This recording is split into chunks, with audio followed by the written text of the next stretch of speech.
Hello po, good day po sa inyo lahat and welcome to my channel, Best Investments by Meet Sabache, and I'm an accredited seller of DMCA Homes. So today, ang i-update ko sa inyo is yung construction natin kay Satori Residences. Okay ba?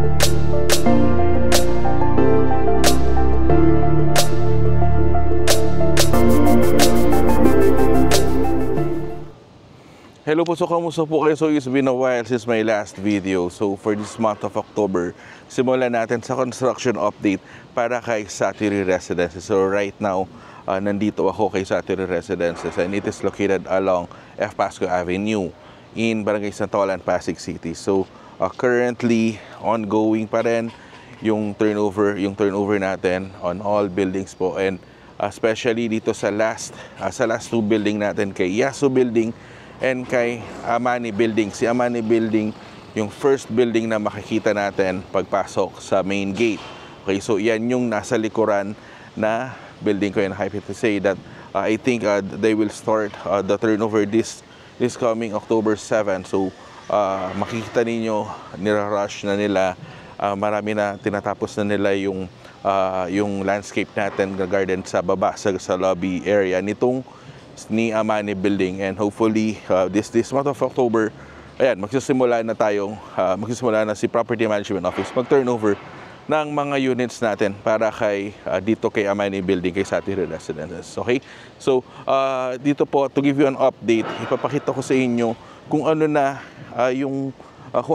ang nabago dito kay Amani, kay Satori Residences. So let's start the tour by ito. Nandito ako sa main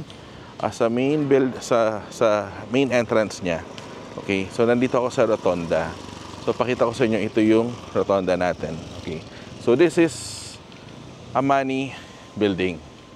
Okay, so ipagpasok mo, yan yung first building na haharap sa inyo. Okay, so this one is also until 16 floors. Okay, and also parent din, I think may mga available units pa tayo dito, 1 bedroom and 2 bedroom. Okay, on Amani Building. And then ito na ngayon yung the rest of the buildings natin. So itutuloy ko yung ngayon dito ako maglalakad sa sa jogging path natin. Okay, para makita natin yung exact project. Okay, so the total lot area of this project is around 2.8 hectares. Okay, that composed of 5 residential condominiums. Okay, na hanggang 15 to 16 floors. Okay? And then meron tayong mga units dito na may roof deck.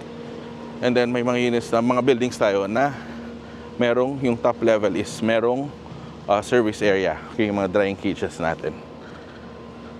Okay, so right now I'm here with Hakana Building.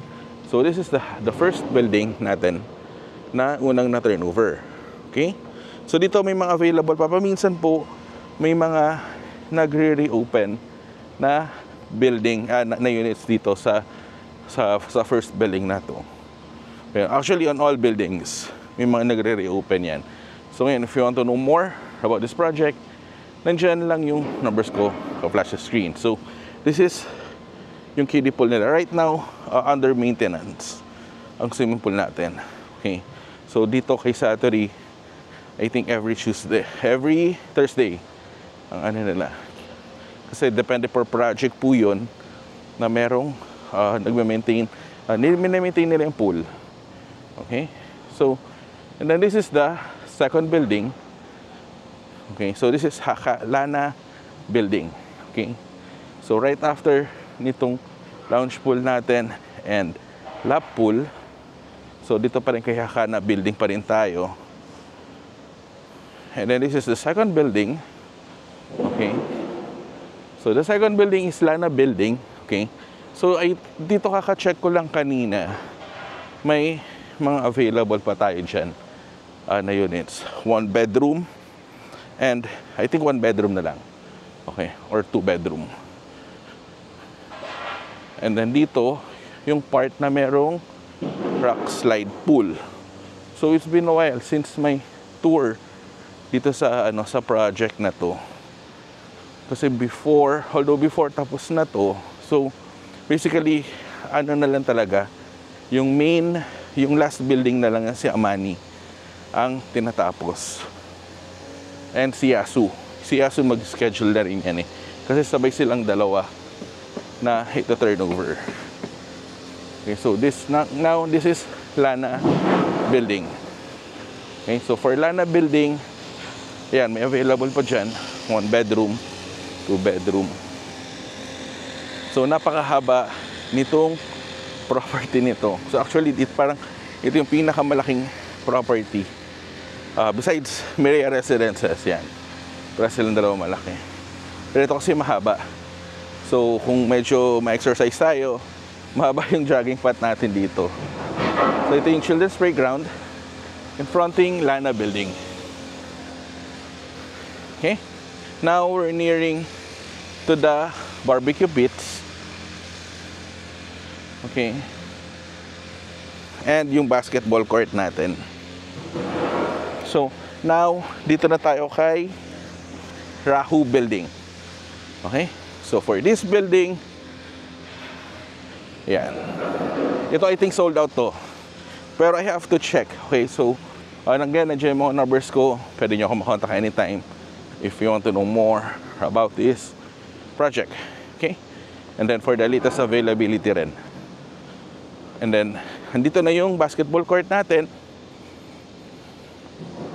Ayan. So, this is the last building. Yung nasa dulo. This one is si Yasu building fronting the basketball court. So, open na siya. May mga nakatira na, nag-start na silang mag-turnover dito sa building na to. So, tara, pasukin natin yung lobby nito. Yung ground floor ni Yasu building. Okay? Because ayan na si Yasu building. So, ito yung jogging path na nilakaran ko. Imagine that all the way there. Nilakad natin yan. So, napakahaba ng nilakad natin. So, parang nag-exercise na rin tayo. So, right now, I'm here na kay Yasu building. So, itong corner na to, this one is a 3 bedroom. So, napakaganda dito sa project na to. No wonder why na bigla siyang almost sold out na. Kasi konti na lang din yung available units natin dito So, this is the ground area of Yasu building. So, we're on the atrium level. Ito na yung ground floor niya. So, ito na yung garden. So, yan. Napakaganda, See? So, ground floor ni Yasu. So, ayun po. So, dito ko na puputulan yung update natin para kay Saturday Residences. Okay, so, ngayon, if you want to know more about this project po, nandyan yung mga numbers ko naka-flash sa screen.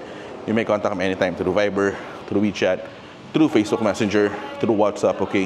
And also, pwede tayong mag-schedule ng online presentation via Zoom, or we can also schedule a site viewing because dito, pagka-viewable yung available unit, pwede ko siyang ipakita sa inyo, okay? So, thank you very much for watching po, and please don't forget, please subscribe button and the notification bell para every time na nag-upload ako ng bagong video kay YouTube, ma-notify po kayo. So, thank you very much for watching po. God bless po. Stay safe po. Bye-bye po.